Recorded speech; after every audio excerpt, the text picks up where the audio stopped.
Hace 66 años cayó asesinado aquí en pleno centro de Bogotá Jorge Eliezer Gaitán. Vamos a hacer memoria, especialmente para las nuevas generaciones, de quién era este líder político y por qué lo asesinaron. Para el efecto nos ayuda Luis Emiro Valencia, quien no solo es el yerno de Gaitán y acaba de cumplir 92 años, sino que es un gaitanista de tiempo completo.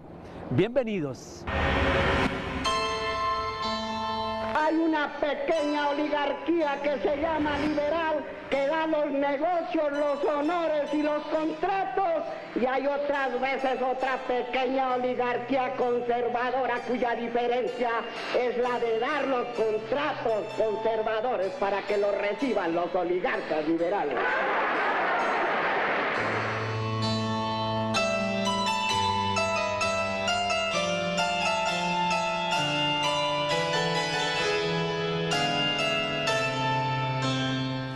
Volvamos a la parte humana profunda de Gaitán. ¿Qué dice él? Si algo me faltare, ahí está lo primero, la sombra de quien fue mi todo, la dulce maestra de escuela, hoy peregrina de la eternidad, que con su ejemplo supo enseñarme que en el mundo del bien lo imposible no es sino lo difícil, mirado por ojos donde no ha nacido la fe y muerto la esperanza.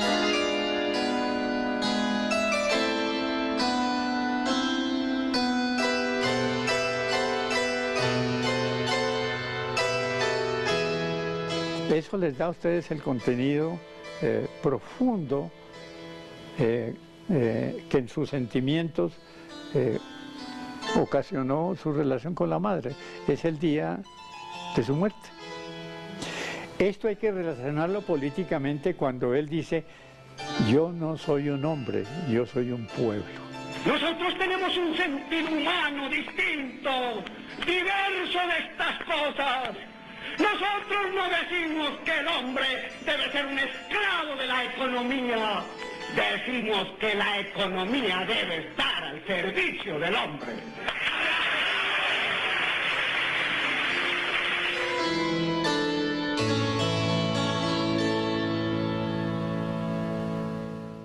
Es decir, ya encarna una visión humanista, sensible frente a la lucha política. Me parece que esa parte humana era la que yo quería resaltar. Ahora bien, desde el punto de vista de las influencias, pues sería muy largo decirlo, de 1903 a 1924, digamos, vemos ese gran salto histórico. ¿Por qué hablamos del 24? Porque ya se gradúa. Y su pregunta: ¿por qué la madre es maestra de escuela? Porque en ese momento la persona inquieta y con cierta formación tiene la posibilidad y el acceso al trabajo. Es la mujer. Estamos hablando de 1900 y pico para poder trabajar la mujer, que era simplemente una empleada doméstica del hogar o de lo que fuera, ¿no? Muy subvalorada, sí, todavía lo es. Todavía nos damos el triunfo machista de que tengan el 30% de acceso a los puestos públicos. El 30%, ¿por qué? Si son el 51% de la población, debería ser al revés. Bueno, pero estamos en Colombia. De manera que la razón es que es un acceso al trabajo para poder comer, porque hay gente pobre, y es maestra de escuela, y estudia, y es muy valiosa desde el punto de vista de su docencia. Dejó gente formada, principalmente sus hijos, y principalmente a Gaitán.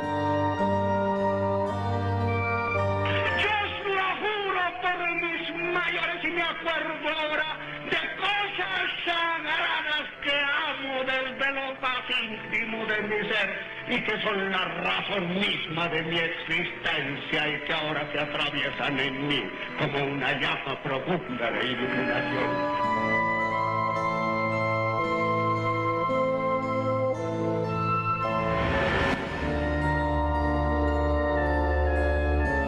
Me parece que no era tan tierno como la madre, para ser benévolos, pero sin embargo tenía una librería de viejo, ¿no? Y ese fue una mina para Gaitán, ¿no? Y sus hermanos, 6 hermanos, una hermana médica, en fin. Pero él era muy independiente, muy díscolo, y esa pobreza la vivió. Estudiaba, por ejemplo, con la luz del Capitolio en los corredores, porque había dificultades en la casa cuando cortaban la luz. Había que estudiar con vela.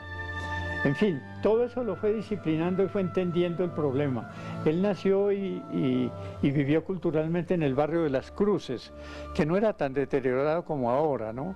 Porque Santa Bárbara, Belén, Las Cruces, cuando yo nací, entre los años 22 y año 30 más o menos, era un barrio parecido al Teusaquillo de hace unos 10 años, de clase media que fue alta y con la crisis del 30 y el 29 quedó pobre o en dificultades.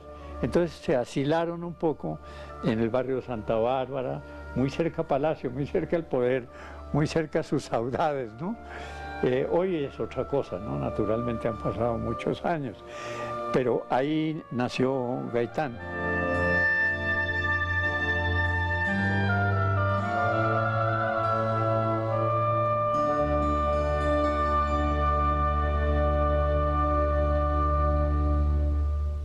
De todas maneras, él nació en una clase media, culta por su mamá y culta por ósmosis, digamos, por la librería de su papá y sus hermanos. En fin, ahí hace su escuela, la mejor escuela fue su madre, en los sentimientos y las partes iniciales, obviamente, en el hogar, con sus hermanos, ¿no? Manuel y otros, particularmente uno que lo apoyó y le ayudó a su viaje a Europa. Está desangrándose y odiándose miserablemente para que haya una oligarquía plutocrática que a través de la oligarquía política oprima a la mayoría de este pueblo que merece mejor suerte.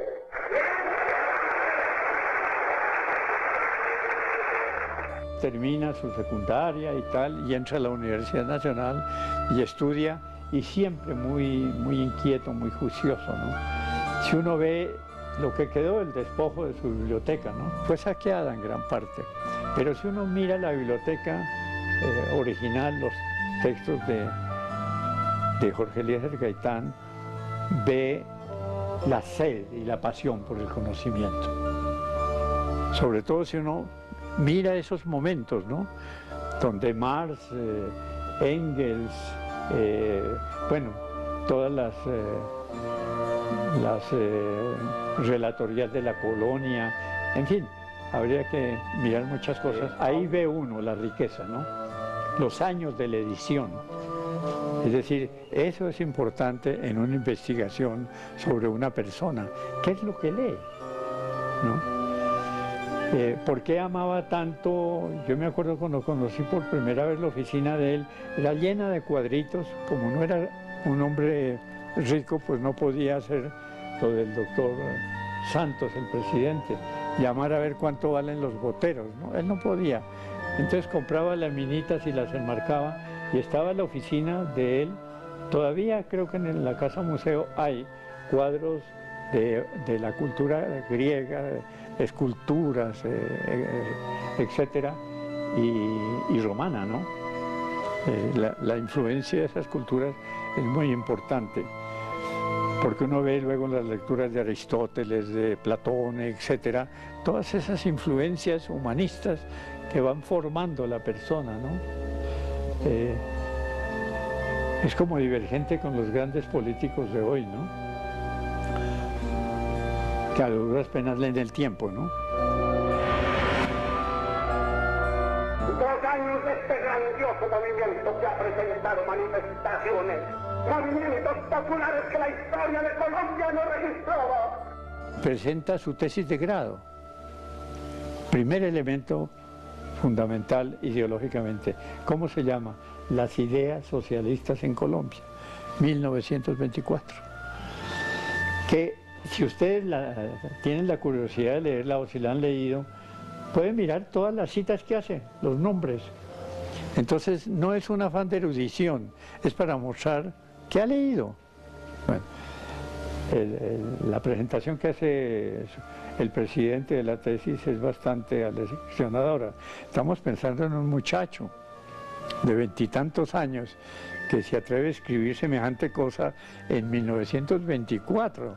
Imagínense ustedes que apenas en el siglo XVIII Schmitt nos habló del capitalismo, con Ricardo, Stuart Mill y demás, y que hasta 1917 esas tesis de Marx, del Manifiesto Comunista, se ponen presentes en Lenin, ¿no? Él lee todo eso, pero hay una cosa que vale la pena anotar. Quizá por la influencia del positivismo, él no es dogmático. Entonces entiende el marxismo, como lo entendió Antonio García, como un instrumento de pensamiento, pero no como una iglesia, con santos, apóstoles, apóstatas, sino como un instrumento de pensamiento. Yo comulgo con esa idea, ¿no? El marxismo es muy respetable como instrumento de pensamiento, pero no es el fin del pensamiento humano. Y no somos deterministas. Es decir, lo económico es muy importante, claro, pero no determina, condiciona, que es distinto. Hay un momento en la historia en que puede ser muy importante la religión, el sexo, en fin, tantas cosas que pueden condicionar, pero no determinar. De manera que en ese sentido es importante recalcar cómo toman el marxismo como un instrumento de pensamiento. Por eso los dogmáticos no entienden eso, ¿no? Ya volvemos con Hagamos Memoria.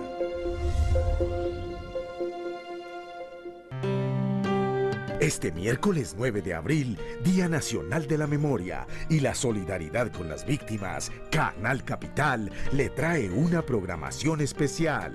A las 6 de la mañana, especial Primer Café, invitados, notas y el análisis de la situación de las víctimas en el país.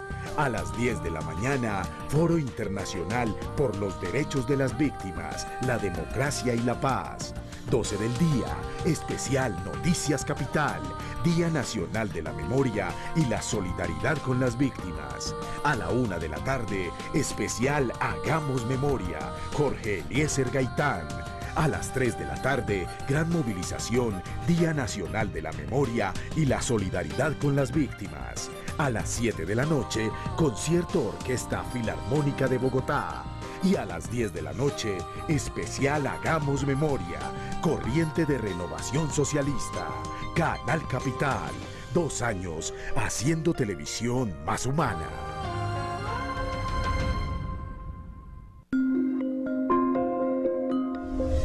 Siga con nosotros en Hagamos Memoria.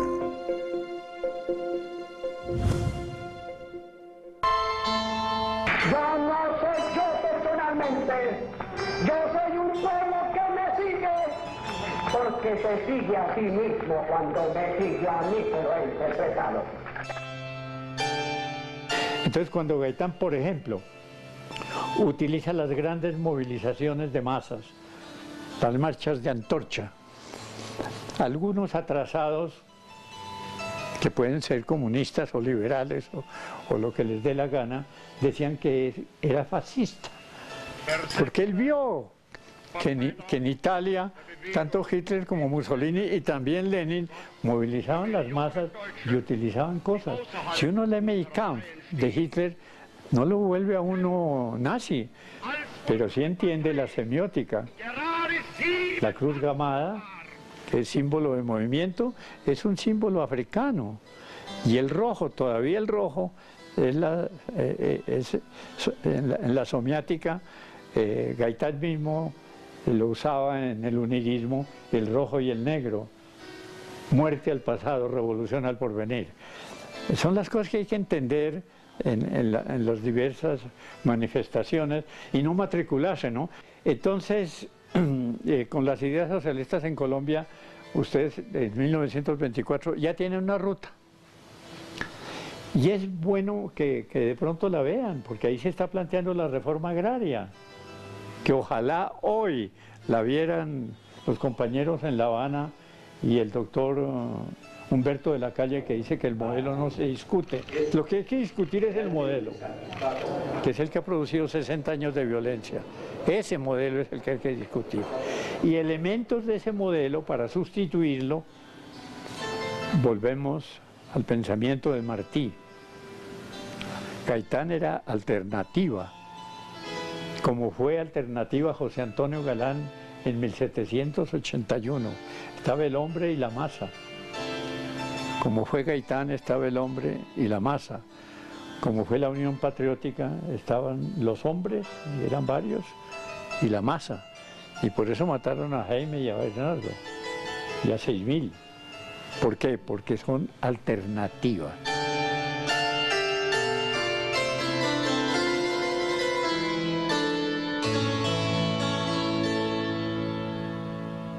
Y he tenido ciertas dificultades con algunas personas, y es conmemorar el 9 de abril, claro que hay que conmemorarlo, ¿no?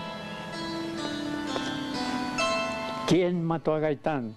Él lo preguntaba a la Universidad Nacional en los 60 años, el libro grande, ¿no? Lo que hay que preguntar es ¿por qué lo mataron? ¿Por qué mataron a Bernardo Jaramillo y a Jaime Pardo y a 6.000 compañeros de la Unión Patriótica? ¿Por qué mataron a José Antonio Galán y le quitaron la cabeza y los brazos, echaron sal en la tierra donde nació? Porque Galán y 20.000 hombres estaban aquí en el Puente del Común. Y si no lo traicionan, se toman Santa Fe de Bogotá y la traición de Caballero y Góngora. Y si se toman eso, como años después, en 1852-54, las sociedades democráticas y las guardias artesanales, si hubieran tomado el poder, Colombia sería otra cosa. Hubiera sido la primera nación, si no socialista, por lo menos de gobierno realmente democrático y popular. Pero en fin, una cosa es una cosa y otra cosa es la historia, ¿no? Nos están engañando las oligarquías. En pie vosotros los oprimidos y engañados de siempre. En pie vosotros los que sabéis sentir y no tenéis la frialdad dolosa de los académicos. Después de su tesis de grado, hace política en el Partido Liberal, siempre como disidente. Y uno se pregunta, ¿pero por qué disidente y por qué milita en el Partido Liberal? Pues porque en el Partido Liberal estaba, digamos, la respuesta al pensamiento feudal del Partido Conservador. Y tenía elementos de la Revolución Francesa, ¿no? La libertad.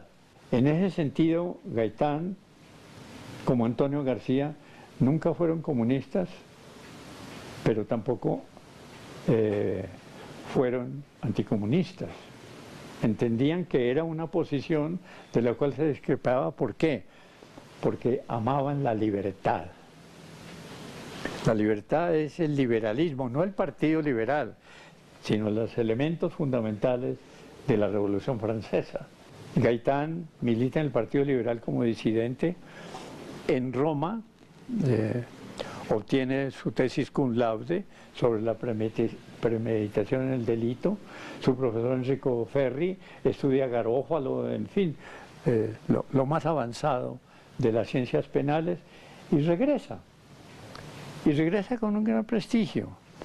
Y hace cosas espectaculares, porque él es espectacular. Como si yo pudiera hablar del Partido Conservador por la sangre derramada vilmente del general Durán. Como si yo pudiera hablar del Partido Conservador por la sangre de las bananeras o la sangre de los obreros sacrificados en Barranca o en Bogotá.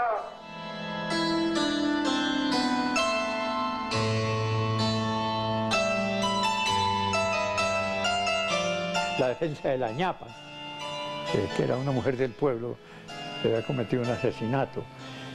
Y hay una cosa importante en el tiempo, ¿no? años de este grandioso movimiento que ha presentado manifestaciones, movimientos populares que la historia de Colombia no registraba. Presenta su tesis de grado. Primer elemento fundamental ideológicamente. ¿Cómo se llama? Las ideas socialistas en Colombia, 1924. Que si ustedes tienen la curiosidad de leerla o si la han leído, pueden mirar todas las citas que hace, los nombres. Entonces no es un afán de erudición, es para mostrar que ha leído. Bueno, la presentación que hace el presidente de la tesis es bastante aleccionadora. Estamos pensando en un muchacho de 20 y tantos años que se atreve a escribir semejante cosa en 1924. Imagínense ustedes que apenas en el siglo XVIII Schmitt nos habló del capitalismo, con Ricardo, Stuart Mill y demás, y que hasta 1917 esas tesis de Marx, del Manifiesto Comunista, se ponen presentes en Lenin, ¿no? Él lee todo eso, pero hay una cosa que vale la pena anotar. Quizá por la influencia del positivismo, él no es dogmático. Entonces entiende el marxismo, como lo entendió Antonio García, como un instrumento de pensamiento, pero no como una iglesia, con santos, apóstoles, apóstatas, sino como un instrumento de pensamiento. Yo comulgo con esa idea, ¿no? El marxismo es muy respetable como instrumento de pensamiento, pero no es el fin del pensamiento humano. Y no somos deterministas. Es decir, lo económico es muy importante, claro, pero no determina, condiciona, que es distinto. Hay un momento en la historia en que puede ser muy importante la religión, el sexo, en fin, tantas cosas que pueden condicionar, pero no determinar. De manera que en ese sentido es importante recalcar cómo toman el marxismo como un instrumento de pensamiento. Por eso los dogmáticos no entienden eso, ¿no? Ya volvemos con Hagamos Memoria.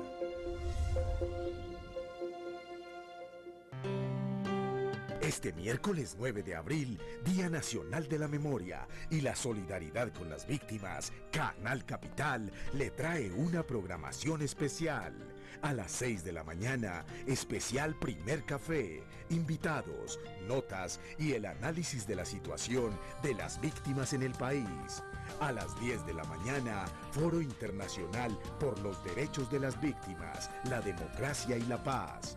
12 del día, especial Noticias Capital, Día Nacional de la Memoria y la solidaridad con las víctimas. A la 1 de la tarde, especial Hagamos Memoria, Jorge Eliezer Gaitán. A las 3 de la tarde, gran movilización, Día Nacional de la Memoria y la solidaridad con las víctimas. A las 7 de la noche, concierto Orquesta Filarmónica de Bogotá. Y a las 10 de la noche, especial Hagamos Memoria, Corriente de Renovación Socialista, Canal Capital, 2 años haciendo televisión más humana.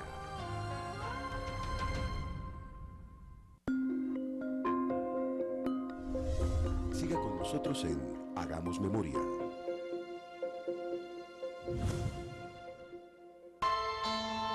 Yo no soy yo personalmente, yo soy un pueblo que me sigue, porque se sigue a sí mismo cuando me sigue a mí, que lo he interpretado. Entonces cuando Gaitán, por ejemplo, utiliza las grandes movilizaciones de masas, las marchas de antorcha, algunos atrasados que pueden ser comunistas o liberales o lo que les dé la gana, decían que era fascista, porque él vio que en Italia tanto Hitler como Mussolini y también Lenin movilizaban las masas y utilizaban cosas. Si uno lee Mein Kampf de Hitler, no lo vuelve a uno nazi, pero sí entiende la semiótica. La cruz gamada, que es símbolo de movimiento, es un símbolo africano. Y el rojo, todavía el rojo, en la somiática, Gaitán mismo lo usaba en el unirismo, el rojo y el negro. Muerte al pasado, revolución al porvenir. Son las cosas que hay que entender en las diversas manifestaciones y no matricularse, ¿no? Entonces, con las ideas socialistas en Colombia, ustedes en 1924 ya tienen una ruta. Y es bueno que de pronto la vean, porque ahí se está planteando la reforma agraria, que ojalá hoy la vieran los compañeros en La Habana y el doctor Humberto de la Calle, que dice que el modelo no se discute. Lo que hay que discutir es el modelo, que es el que ha producido 60 años de violencia. Ese modelo es el que hay que discutir. Y elementos de ese modelo, para sustituirlo, volvemos al pensamiento de Martí. Gaitán era alternativa, como fue alternativa José Antonio Galán en 1781. Estaba el hombre y la masa. Como fue Gaitán, estaba el hombre y la masa. Como fue la Unión Patriótica, estaban los hombres, y eran varios, y la masa. Y por eso mataron a Jaime y a Bernardo, y a 6.000. ¿Por qué? Porque son alternativas.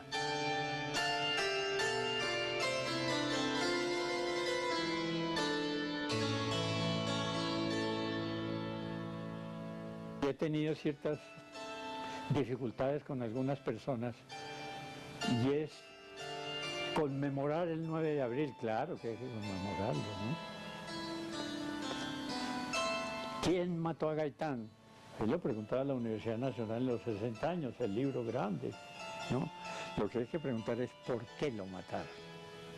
¿Por qué mataron a Bernardo Jaramillo y a Jaime Pardo y a 6.000 compañeros de la Unión Patriótica? ¿Por qué mataron a José Antonio Galán y le quitaron la cabeza y los brazos? Echaron sal en la tierra donde nació. Porque Galán y 20.000 hombres estaban aquí en el Puente del Común. Y si no lo traicionan, se toman Santa Fe de Bogotá y la traición de Caballero y Góngora. Y si se toman eso, como años después, en 1852-54, las sociedades democráticas y las guardias artesanales si hubieran tomado el poder, Colombia sería otra cosa. Hubiera sido la primera nación, si no socialista, por lo menos de gobierno realmente democrático y popular. Pero en fin, una cosa es una cosa y otra cosa es la historia, ¿no? ¡Nos están engañando las oligarquías! ¡En pie vosotros los oprimidos y engañados de siempre!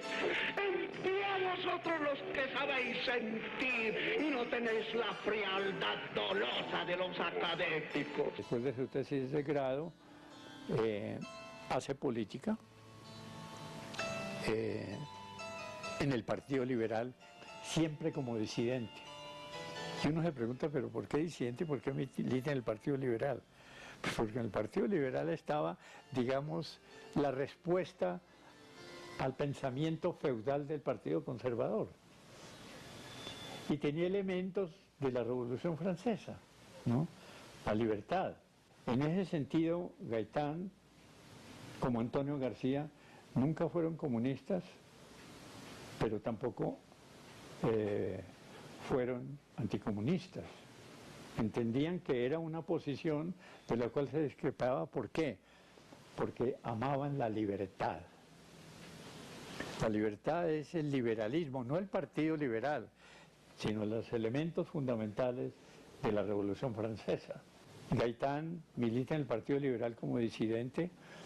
En Roma obtiene su tesis cum laude sobre la premeditación en el delito. Su profesor Enrico Ferri estudia Garófalo, en fin, lo más avanzado de las ciencias penales, y regresa. Y regresa con un gran prestigio. Y hace cosas espectaculares, porque él es espectacular. Como si yo pudiera hablar del Partido Conservador por la sangre derramada hábilmente del general Durán. Como si yo pudiera hablar del Partido Conservador por la sangre de las bananeras o la sangre de los obreros sacrificados en Barranca o en Bogotá.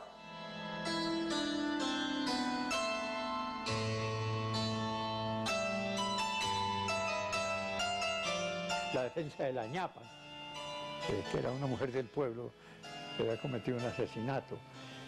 Y hay una cosa importante, es elegido a la Cámara por el Partido Liberal como disidente.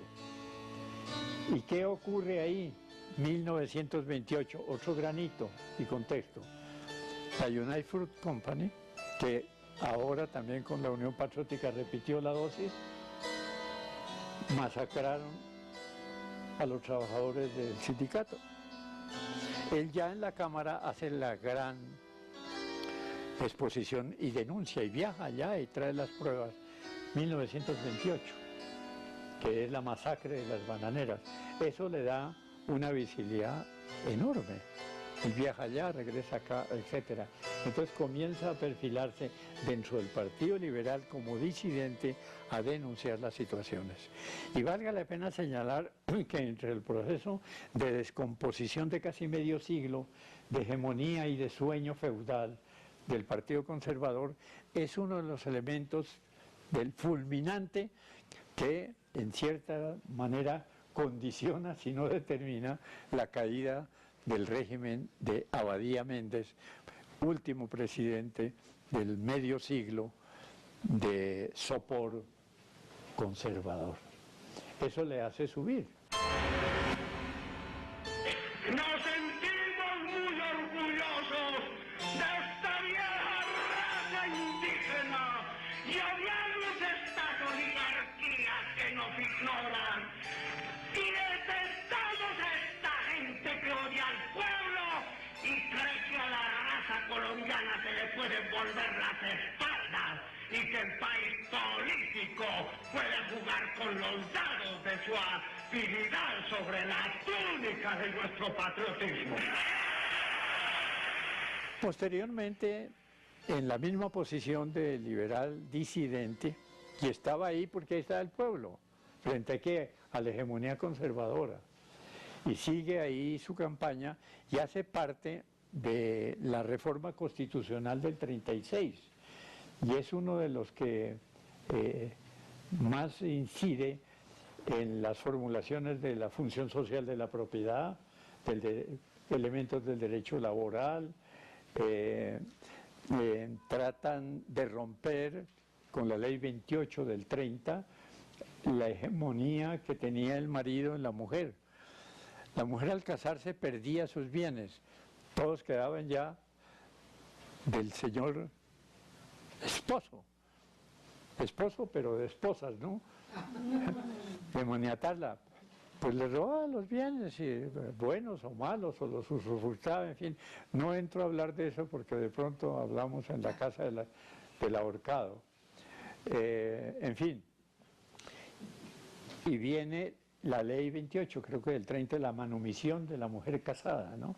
Que ya la hace libre de sus bienes. Son elementos importantes. Estamos defendiendo cosas, como lo veis, demasiado grandes y nos hablan de personalismo. No nos hablen mañana de candidatos a los cuales nos van a inventar sobre el pretexto del pánico liberal. Él, decepcionado, entonces resuelve con sus tesis agraristas hacer un partido. El Partido Liberal no sirve para nada, ¿no?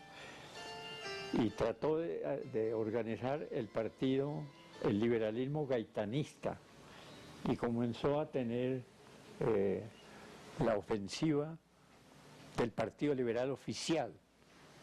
Y ahí es cuando dice, es que el pueblo colombiano no tiene dos partidos, sino que lo han partido en dos para poderlo manipular y domesticar las clases dominantes.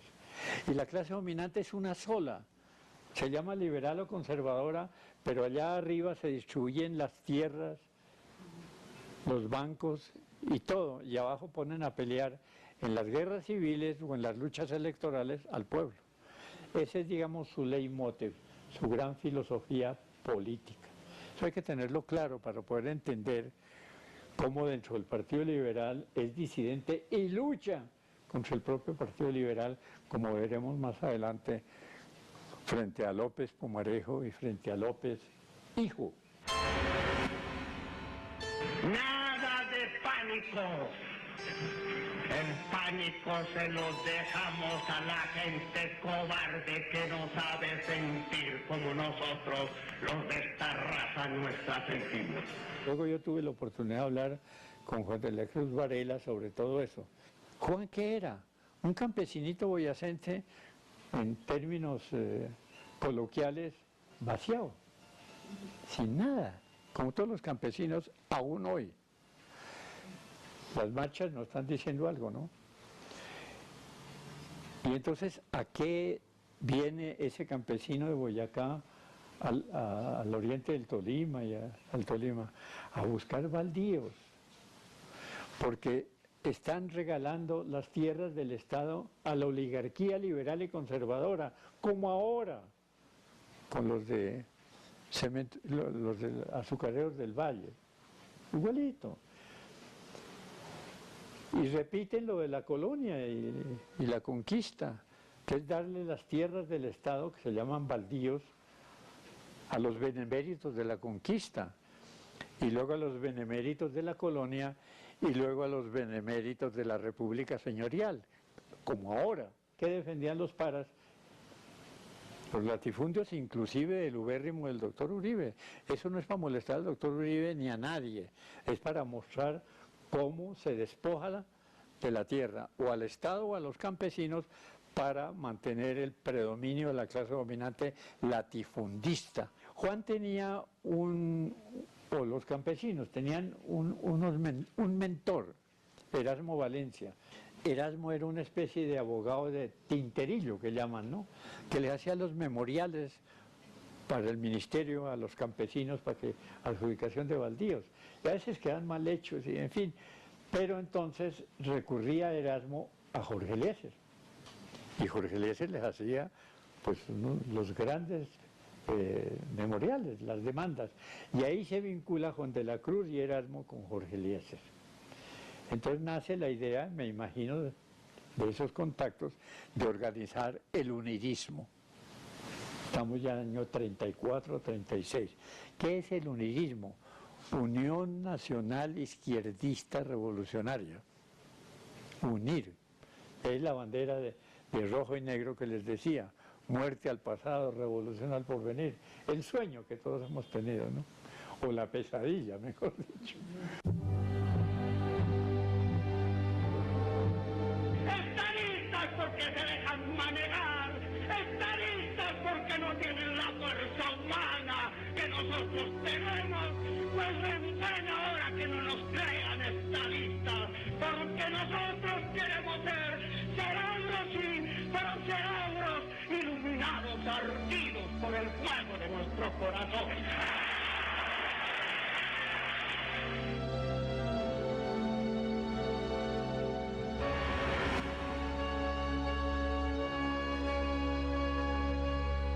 Muy bien, se separa el Partido Liberal y dele. Con el imaginario, todos estos campesinos van a votar, en fin. Y se van a las elecciones. Derrota. Más o menos como la UP. Mucho tilín, tilín y muy pocas paletas, ¿no? Ahora. Y en ese momento, pues lo mismo. Entonces, ¿qué hace Gaitán? Que no era un bobo, era un soñador con ideas, pero no idealista. Dice, pues, hice el intento, no funcionó. Como decir ahora la UP, ahí hicieron el intento y entonces que seguimos ahí prendidos, entonces hay que mirar, porque está mirando, tiene Gaitán, abusando del lenguaje académico, una visión holística, es decir, integral, y teleológica, es decir, futura, tele, hacia adelante. Dice, no, sí, acabar esta cosa no va para ninguna parte, no tiene sentido. Y regresa al Partido Liberal como disidente del Partido Liberal. Estamos hablando ya 1930, 34 y tal. y viene la Revolución en Marcha para quitarle las banderas. ¿Y quién es la Revolución en Marcha?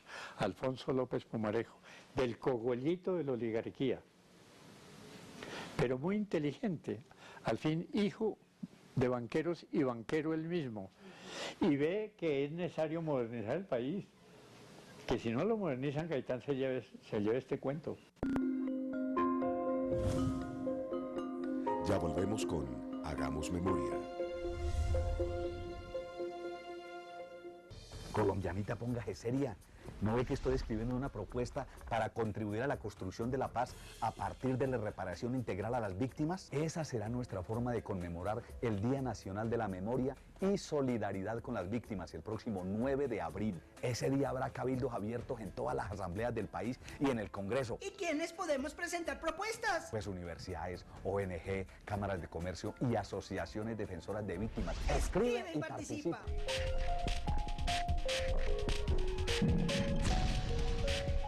La restitución de tierras es un hecho. Mi esposa y yo y nuestra familia estamos hoy aquí en este lugar. Tenemos maíz, yuca, plátano y otros tubérculos.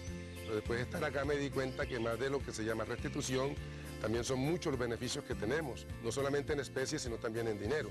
Me paro y miro aquí mi finca y rodeado de mis hijos, lo que nos han entregado, el ganado y todo. Entonces eso a mí me produce alegría. La paz es posible. Preparémonos para la paz. Unidad de Restitución de Tierras. Gobierno de Colombia.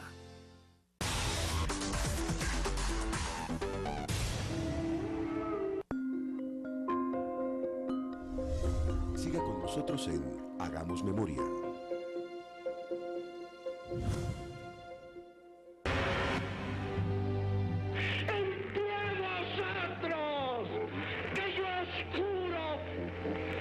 Momento de peligro, cuando la orden de batalla haya que darla, yo no me quedaré en mi biblioteca. Saber que el signo de esa batalla será mi presencia en las calles a la cabeza de vosotros.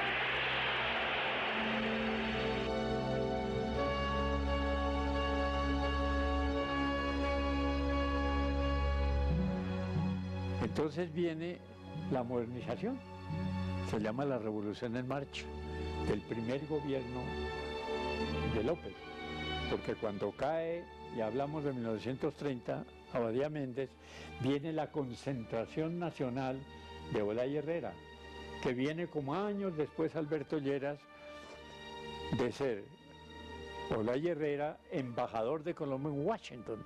Entonces trae todo el mensaje del imperio norteamericano y logra hacer el gobierno de tránsito, y es no salir del sueño feudal conservador y arrancar, sino hacerlo muy suave, y hacen el gobierno de la concentración nacional, parecido años después, décadas después, al Frente Nacional de la Oligarquía, Laureano Gómez y Alfonso López Pumarejo.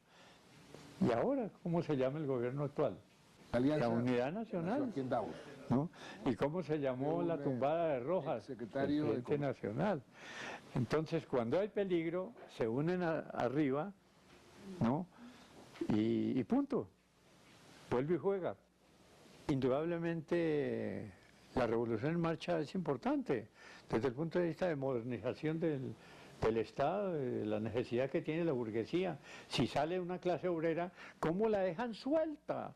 Si existe el anarcosindicalismo y por ahí se pueden tomar el poder, entonces hay que hacer derecho laboral. Entonces la cesantía, las vacaciones, todos los analgésicos para que no nos duela la cabeza, ¿no? Pero modernizan, canalizan todo ese descontento. Es como en las calderas, ustedes ven que tiene siempre un desfogue. Pero resulta que eso asustó la derecha del Partido Liberal y del Partido Conservador. Y dicen, eso de la Revolución en Marcha hay que frenarlo. Y eligen al doctor Eduardo Santos, pariente, el actual presidente del doctor Eduardo Santos. Y es lo que se llama el gobierno de la pausa. Y son 4 años de pausa, ponerle frenos a toda esa dinámica. Eso lo siente el pueblo. El pueblo no es imbécil. Lo que pasa es que a veces le toca someterse. Y viene la reacción y reeligen a López, después del gobierno de Eduardo Santos. Pero ya no es el López de la Revolución en Marcha.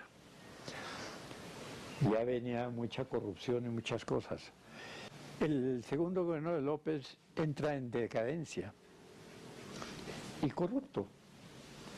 Entonces, Gaitán comienza la pelea como liberal y organiza el gaitanismo, el liberalismo gaitanista, y se enfrenta al gobierno de López, del Partido Liberal. Él como disidencia y ya organiza el liberalismo gaitanista. Esto es muy importante. ¿Y ataca qué? Banderas. Él es un hombre de lemas. Un lema por la restauración moral y democrática de la República. Eso tiene unos contenidos enormes. Y denuncia al hijo del Ejecutivo. Utiliza entonces el lenguaje que el pueblo puede entender. Porque si habla de la dinastía y no sé qué, eso no lo entienden sino los intelectuales, entre comillas, ¿no? No, el hijo del Ejecutivo, eso lo entiende el pueblo, ¿no? ¿Quién lo parió? Pues el Ejecutivo. ¿Y quién es el papá del Ejecutivo? Su papá, el presidente. ¿Y quién es el hijo del Ejecutivo? Alfonso López Miquels. Y muestra negocios de la Jande, la trilladora del Tolima, etc. Y gana Gaitán todo el margen político. Se toma el Partido Liberal a través de una agitación impresionante. Hay que oírlo.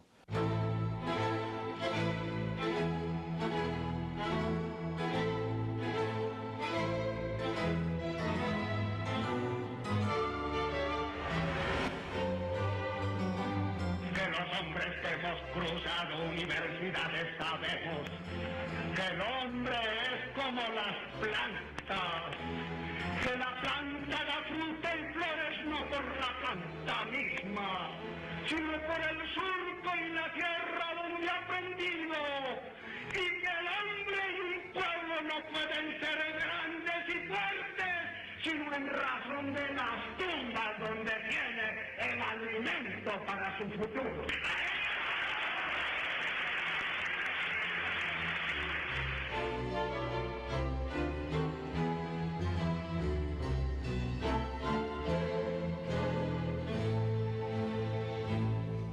Es muy importante porque no había televisión, entonces la voz es la que comunica. Radio Bemba, es lo que usa el pueblo, ¿no? Radio Bemba.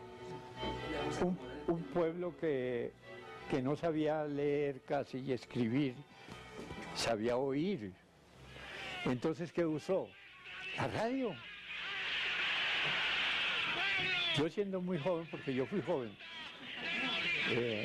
concurrí a la Plaza de Bolívar, que había un radio tan grande como esto, ahí donde habla ahora Petro, ahí pusieron el radio, eso se llenó la Plaza de Bolívar para oír ese cajón hablando. Pues, 90 y pico de años son 2 siglos que he vivido, el pasado y el presente. Yo escribí en pizarra y ahora escribo en computador. Es interesante toda esa vivencia. Eso se taqueaba y el Teatro Municipal era parecido al Colón, de 4 pisos, galería, palcos y la platea. Eso se taqueaba, los estudiantes y el pueblo, todo aquí de la Perseverancia, de las cruces, de todo eso hasta afuera. Eso era, van a oír ahí algunos discursos. Pueblo por la restauración moral y democrática a la carga. A la carga era su coda, como Beethoven en las sinfonías que termina ta ta ta ta, así era a la carga, ¿no? ¡Pueblo por la restauración moral! ¡Jala! ¡Pueblo por vuestra victoria! ¡Jala! ¡Pueblo por la derrota de la oligarquía! ¡Pueblo por vuestra victoria! El pueblo salía y recorría la séptima y pasaba por el edificio del Tiempo, ¿no? Y ahí decían cosas, ¿no? De patria, pero nunca ni un vidrio roto.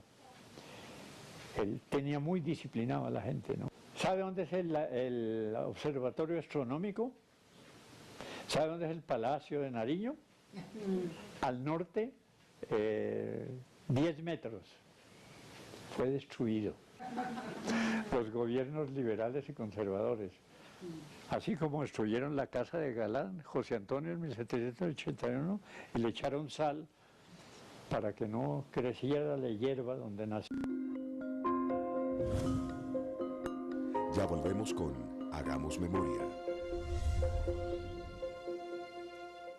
¿Y qué ves en esta imagen? Veo todo a mitad de precio. Voy a poder pagar el semestre. Ok. ¿Y qué ves aquí? Pagué uno y llevé dos. A poder pintar la casa como yo quería. Doctora, sabemos que te gustan los descuentos, por eso ahorra y disfruta el 10% de descuento en tu impuesto predial. Recuerda, tienes hasta el 11 de abril. Más información en www.haciendabogotá.gov.co. Aprovecha y cumple con tus impuestos para Bogotá. Secretaría de Hacienda, Alcaldía Mayor, Bogotá Humana.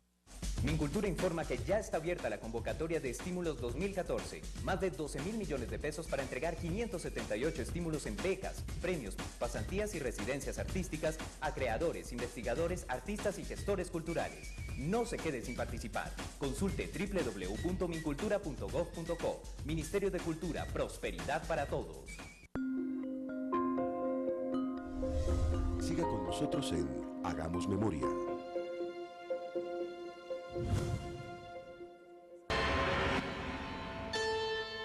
La plutocracia conservadora que veía la transformación de las masas conservadoras hacia esta gran noción de una república nueva ha querido con su dinero ponerse y habla de unión nacional.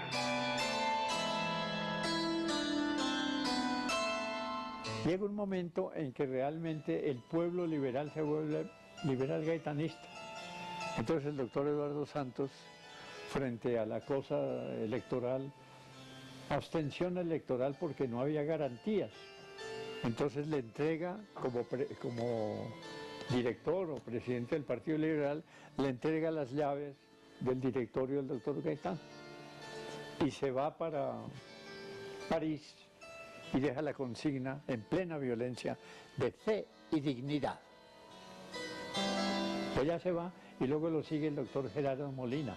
Él se fue a hacer un doctorado a París en plena violencia. En ese orden de ideas, entonces, ¿qué queda Gaitán? Jefe del Partido Liberal. El pueblo todo dice, no, jefe del Partido Liberal, abstención. ¿Qué abstención? Estamos gritando, Gaitán, por la restauración moral y democrática de la República, a la carga. Entonces, ¿a la carga de qué? Pues al poder, al gobierno. Entonces, circo de toros lo llenan.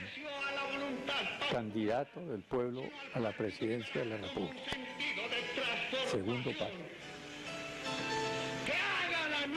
Pero antes, entonces convoca una asamblea, o como se llame, del Partido Liberal, ya gaitanista, en el Teatro de Colón.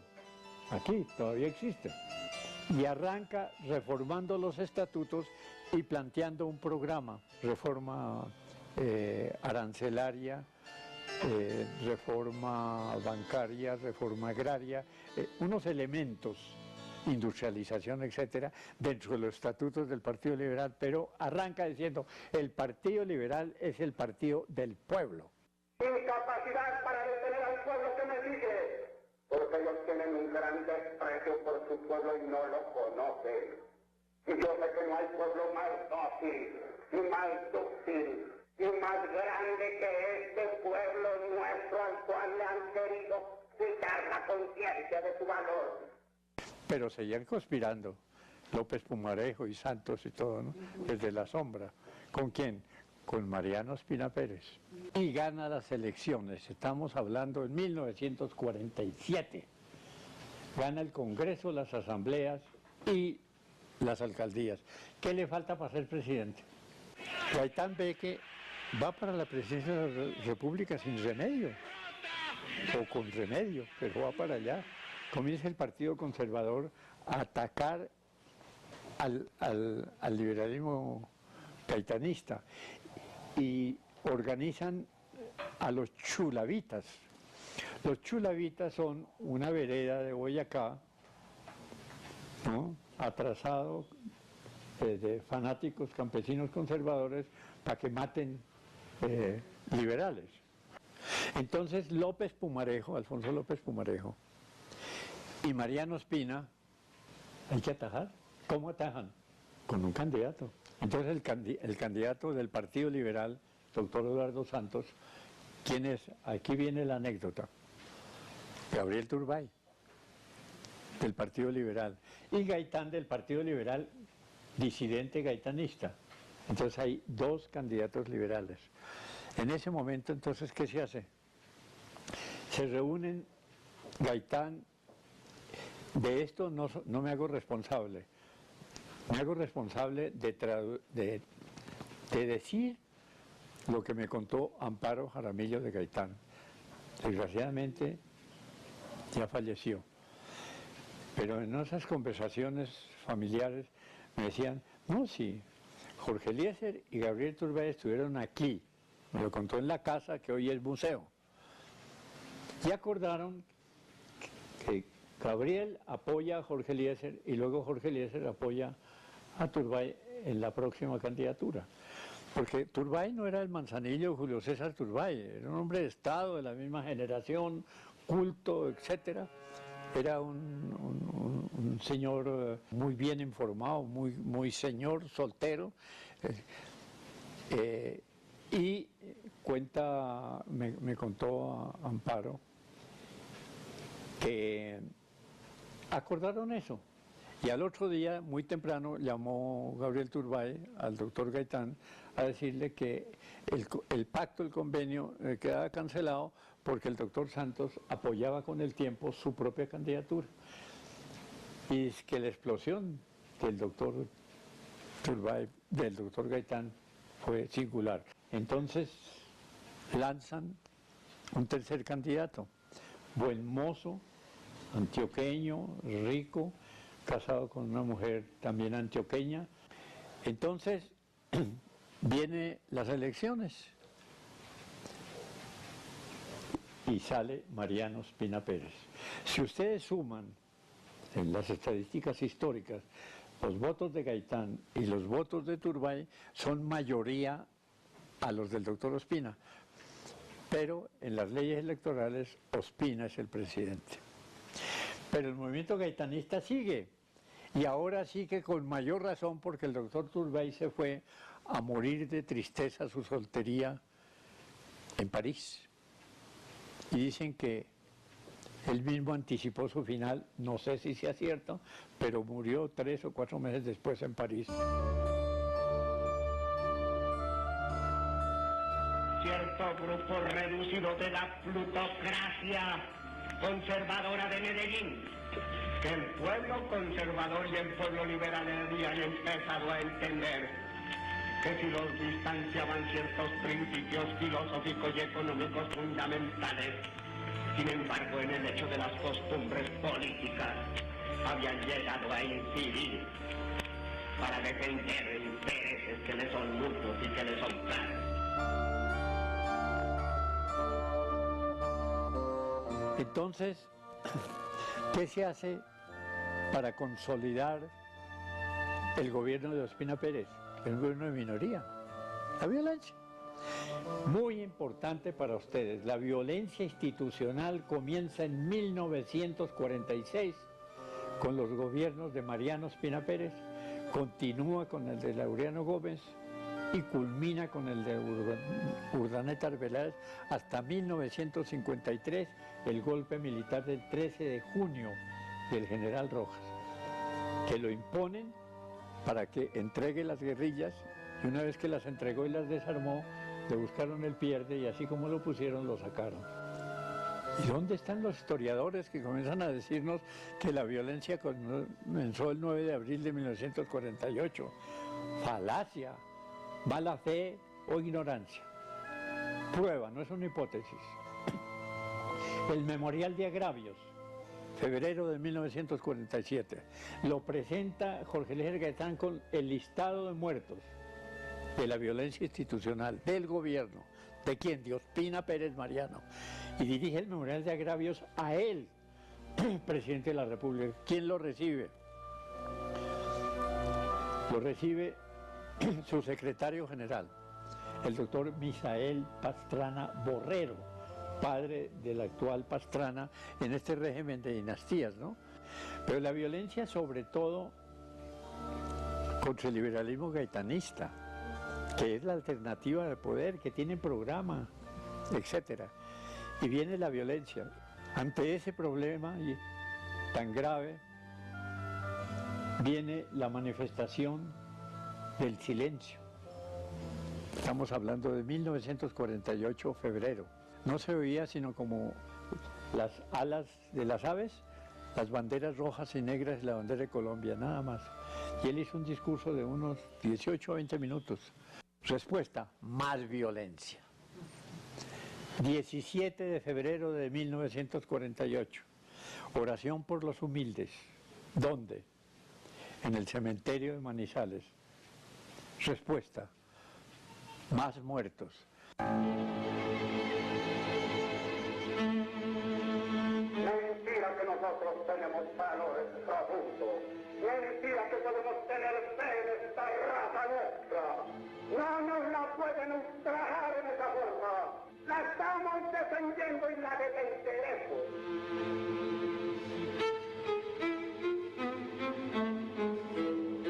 Todo el proceso de genocidios culmina el 9 de abril de 1948 con 3 balazos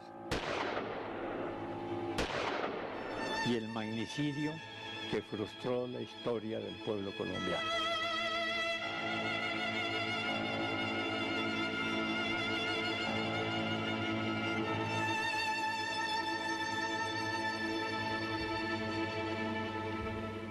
Esa es la parábola de Jorge Eliezer Gaitán. Su legado, sus discursos, sus ideas, sus conceptos, el Plan Gaitán, pero no para repetirlo, sino para continuarlo y actualizar sus tesis en el mundo contemporáneo. ¿Qué nos dirán ahora los que ayer nos ultrajaban y nos ignoraban? ¿Qué nos dicen ahora los que están provocando en forma que ellos no pueden seguir utilizando la rabia popular?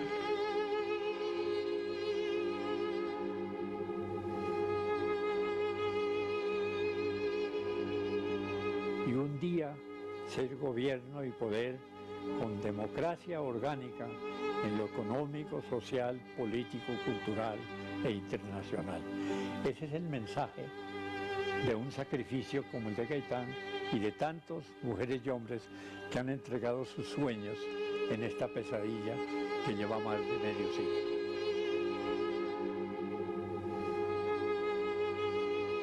Orgullo de nuestra propia raza, veneración a nuestras tumbas,